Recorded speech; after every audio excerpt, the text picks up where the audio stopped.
What's up, guys? UFC 300 is finally here, and it is an amazing card. One of the most stacked cards of all time. We have 2 title fights, 3 if you include the BMF belt, and there are so many great fights on this card. Justin Gaethje versus Max Holloway, Charles Oliveira versus Arman Tsarukyan, Jiří Procházka versus Aleksandar Rakić. This card is so stacked. I mean, Deiveson Figueiredo versus Cody Garbrandt is opening the early prelims, which is ridiculous, and because it's UFC 300 for the first time in the history of the channel, we are going to make every single fight on this card a featured fight, which means I'm going to be giving a full in-depth breakdown and prediction of every single fight on this card, starting with Deiveson Figueiredo versus Cody Garbrandt. This is honestly one of the best fights on the entire card, and it's opening the early prelims, which is crazy. And we all know Cody's chin is going to be a huge factor in this fight because Cody does not have a great chin, and Deiveson hits really hard. He is probably the hardest hitting flyweight of all time, and his power definitely translates to 135. I mean, he was rocking Rob Font, and it takes some of the hardest hitting bantamweights like Jose Aldo and Cheeto to crack that guy's chin. But Cody does have the speed advantage, and at range he can look to land some leg kicks. They are both unorthodox, so that outside leg kick is available to the power leg of Cody. And then he could use his footwork to work to the inside on Deiveson, get in the pocket, and that's where I think Cody's going to have the most success, because at range is where Deiveson's going to want to keep this fight with his jab. Deiveson has an amazing jab. He's very fast with it. He knows how to work off it. He can keep his opponents on the end of it, and he's going to have a 2-inch reach advantage in this fight, despite the fact Cody is 3 inches taller, and he can use that jab to set up his other strikes, like that overhand right he has, and only needs one. If he lands one clean overhand on Cody's chin, I don't see Cody taking it. He also has a very good left hook and right cross he can go to, and Cody is not the hardest guy to hit. I mean, his striking defense isn't bad. He has good head movement, but his actual guard isn't great. But where I can see Cody having some success on the feet is in the pocket. And if there's anyone who can work their way on the inside around Deiveson's jab, it is Cody. He has the footwork to do it. He can blitz into range around the jab, get in the pocket, and then land combinations. Cody has very good, very quick combinations, has a lot of power. Even still, I mean, look at the way he knocked out Brian Kelleher in his last fight with a counter right hand. And Deiveson has struggled up close in the pocket before. He sometimes doesn't like to move his feet. However, against Rob Font, he was using more footwork, using more lateral movement, which made it a lot harder for Font to really land on him in the pocket. And even if Cody does get there, Deiveson has an amazing chin. I'm not sure Cody would want to trade with Deiveson. It will be interesting to see if either guy attempts any takedowns. Now, I don't see Figueiredo getting a takedown on Cody. Cody's takedown defense is pretty good. He has the footwork to evade them, and Figgy's never been much of an offensive wrestler, but I could see Cody taking Deiveson down. Deiveson Figueiredo doesn't have the best takedown defense, and Cody actually has pretty good offensive wrestling of his own, but on the ground, Figgy is such a good grappler. He has amazing Brazilian Jiu-Jitsu. I think Cody's going to have a real hard time holding him down. I think Figgy will be able to escape up from the bottom, and he'll attack any submissions Cody gives him. But in the end, I am going to go with Deiveson Figueiredo, and I will take him by a second round knockout. I think that jab from Figgy is going to land all day on Cody's chin. Now, if Cody does work his way into the pocket and starts landing combinations while avoiding the counters, I think that's where he'll have a ton of success, but it's a dangerous game to play because if he gets tagged once, I don't think he has the chin to take a clean right hand or a clean left hook from Deiveson. And although I think Cody will be able to avoid those big shots at first, I think eventually he will get caught, he will get dropped. Deiveson will follow him to the ground and finish him with ground and pound sometime in the second round. And then we go to Bobby Green versus Jim Miller. Now, the obvious question going into this fight is, how does Bobby Green return after that brutal knockout from Jalin Turner? Actually, it wasn't just the knockout itself, it was the stoppage. That was one of the worst late stoppages I have ever seen, and at Bobby Green's age, 37 years old, it's hard to return the same guy. And how was his chin after that? And it's not like he took some time off to let his body heal. He's coming back so quick, only 5 months after it happened. And Jim Miller has been showing a lot of power recently. He knocked out Jesse Butler in the first round, knocked out Eric Gonzalez. But let's look at this fight stylistically. So on the feet, Bobby Green is an amazing boxer. He'll switch stances between southpaw and orthodox. If he switches into that orthodox stance, controlling the outside foot position to line up that right hand of his is going to be crucial, because because Jim Miller is a southpaw. But I would say Bobby Green is overall better on the feet. He's definitely going to be the faster fighter. He has one punch knockout power. Look at the way he knocked out Grant Dawson, and at Jim Miller's old age, 40 years old, I'm not sure he himself has the chin to take a clean right hand or a clean left straight or right overhand or whatever from Bobby Green. I'm not sure he can. But as I said, the same thing can be said about Bobby Green. I'm not sure Bobby Green can take a clean shot from Jim Miller, and Bobby Green's striking defense isn't great. He has very good head movement.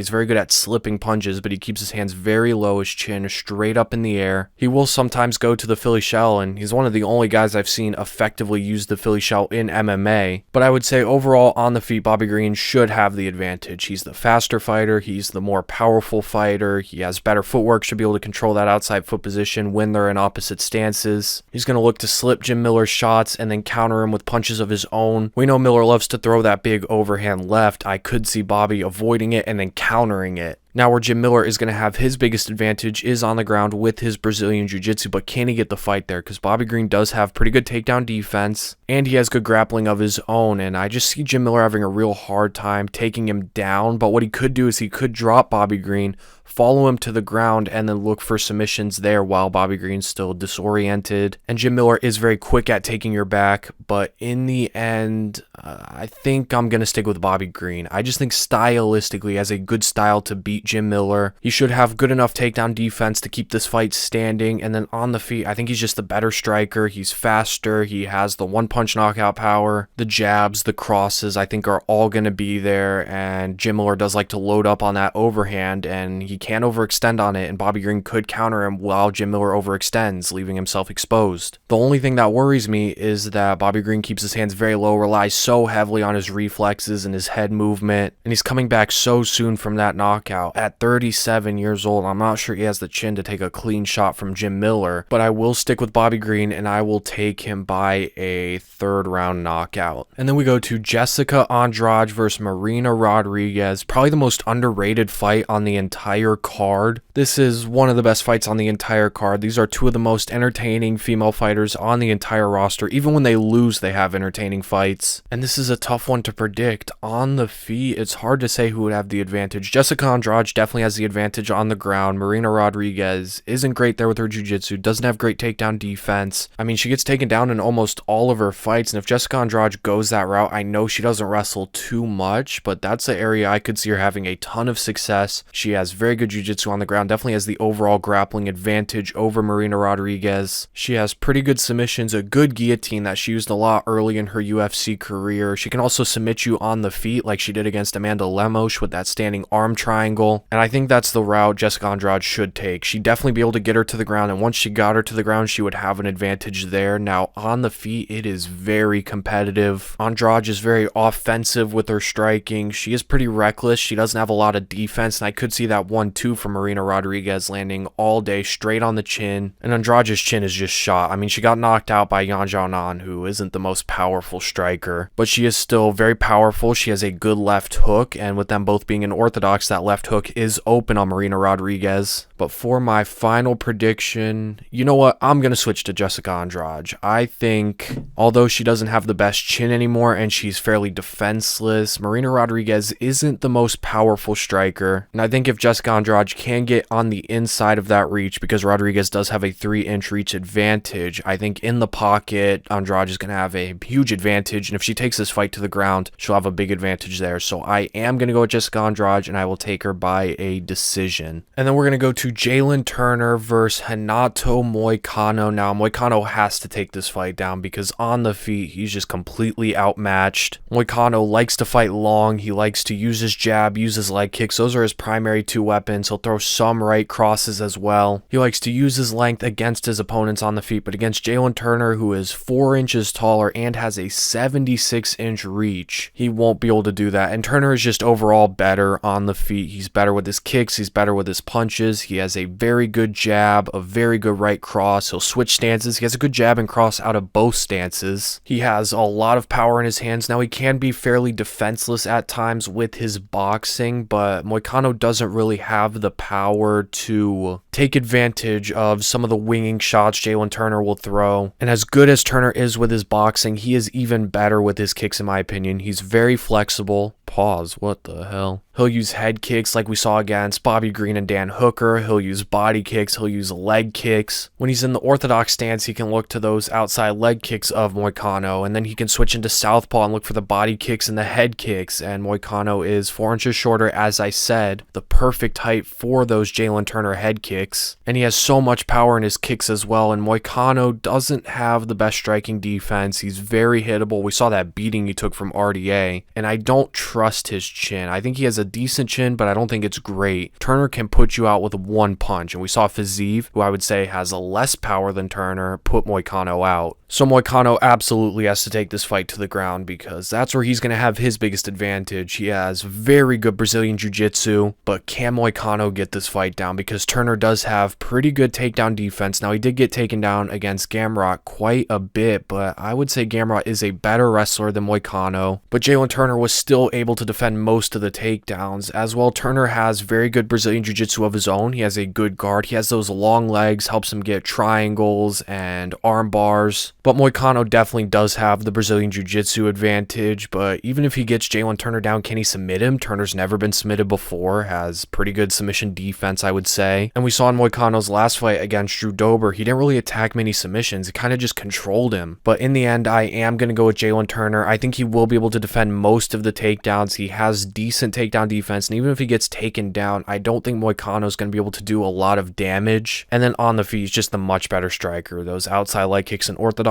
switch into southpaw, use the body kicks to set up the head kicks. That jab and cross is also going to land all day, especially when he's in orthodox, and he has the power and speed advantage against Moicano. I mean, Moicano doesn't have a single knockout win in his entire pro MMA career. So in the end, I will take Jalin Turner, and I will take him by a 3rd round knockout. I could also see a decision. And then we go to Sodiq Yusuff versus Diego Lopes. It's crazy how good Diego Lopes is despite being young into his UFC career. I mean, he took up a short notice fight against Movsar, did very well, and then got 2 first-round finishes over Gavin Tucker and Pat Sabatini. And now he's facing Sodiq Yusuff, which should be the toughest test of his career, besides Movsar, of course. Lopes has elite jiu-jitsu, obviously, and has pretty good striking as well. He's very dangerous on the feet, very powerful. He just lacks some defense, and that's where I could see Sodiq Yusuff taking advantage. Yusuff can throw his punches kind of wild, but he's very calculated, and he's super accurate, and Diego Lopes doesn't have great striking defense. He doesn't really move his head. He will sometimes, but I would say he overall lacks in head movement, especially when his opponent gets in the pocket. He kind of just looks to brawl and throws defense out the window. Lopes also throws pretty wild shots. He can wing on some of them that leave him very exposed for counters. And Sodiq Yusuff hits very hard, but Diego Lopes offensively is very good. He has very good offensive boxing. He has some kicks he'll mix in. He is extremely powerful, and Sodiq Yusuff sometimes likes to trade with his opponents, and if he gets in the pocket and starts trading with Diego Lopes, I don't know how much I like his chances. It's just too dangerous. Now, Sodiq Yusuff is probably a more well-rounded striker than Diego Lopes. He has very good defense, which could help him win some of those exchanges in the pocket. Now, where Diego Lopes can absolutely take over is on the ground with his jiu-jitsu. He has elite Brazilian jiu-jitsu.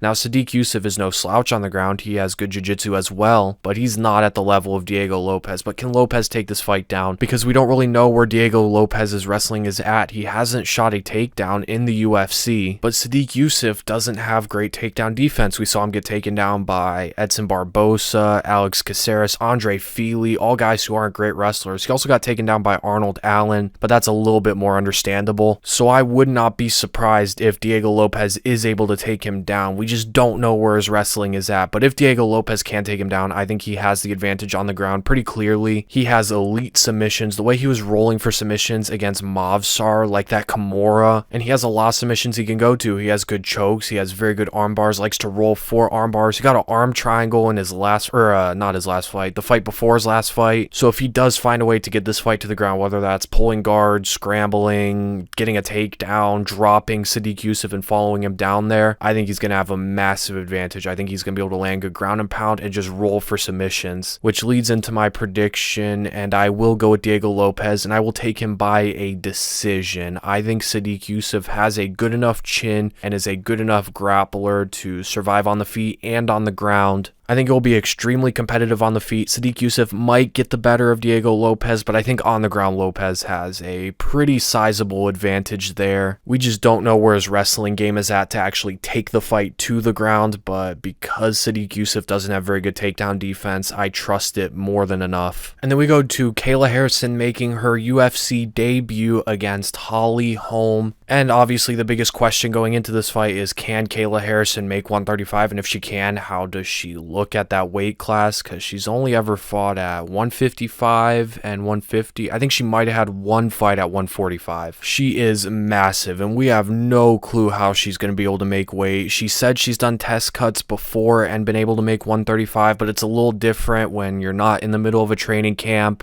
and you don't have all that pressure on you to make weight. But let's just say she does make weight. I think she does have a decent style to beat Holm. She obviously is an elite grappler backed behind her judo background. She won 2 gold medals in judo at the Olympics. So she's going to look to get this fight into the clinch, look for a trip or a throw, get Holm to the ground, and then that's where she's going to absolutely dominate. Holm has struggled against grapplers before, and Kayla Harrison's submission game is very good, but where Kayla Harrison can struggle is on the feet. Harrison isn't a great striker. She's very powerful, but she's not super technical, and even at Holly's age, at 42 years old, she is still the better striker. She is much faster on the feet. I think the leg kicks are going to be a good weapon for her, and in boxing range, she's more technical, but I don't know if I trust her chin against Kayla Harrison, and Harrison does hit very hard, and she's going to have a big size advantage. So in the end, I will go with Kayla Harrison. I could see it being a little tougher than what the odds are saying, but I think eventually she will be able to get this fight in the clinch. Holly has been grappling a lot more in some of her recent fights, and I think she'll be able to trip her, throw her out, and get her to the ground and submit her, and I'll go with her by second round submission. And then we go to one of the fights I am most looking forward to, Calvin Kattar versus Aljamain Sterling. Aljo is making his 145 debut, and we all know what Aljo has to do. He has to find a way to take this fight to the ground or just find a way to get Calvin Kattar's back, because there is no way he wants to strike with Calvin Kattar. There's a few things he can do. He can go to the front kicks, can go to the teeps to the body, the leg kicks, just try and stay out of boxing range and make it so Calvin Kattar has to get in on him so he can time a takedown off of Kattar's blitz. But the thing is, in this fight, he doesn't have that same length advantage he's used to. He's 4 inches shorter. He has 1 inch less in reach. Kattar is the longer fighter. He's the bigger fighter, which we'll get into in a minute, and he's just better on the feet. Aljo does not want to box with this guy. Kattar is a very good boxer, has a good jab, good cross, a lot of power, and Aljo's striking defense is not very good. His guard is very wide, which leaves an opening right down the center line for those straight shots. The jabs, the 1-2s are going to be a great combination for Calvin Kattar. And we saw in the Sean O'Malley fight, Aljo really struggled with the length of O'Malley, which is a problem in this fight because Kattar is not only taller than O'Malley, but he's also got a longer reach. And that length could cause Aljo to do a similar thing where he overextends on his punches, leaving room for Kattar to counter him. And Aljo's boxing as a whole isn't very good. He's very wild with his shots. He doesn't have a whole lot of power. He's not super technical. He has a decent jab,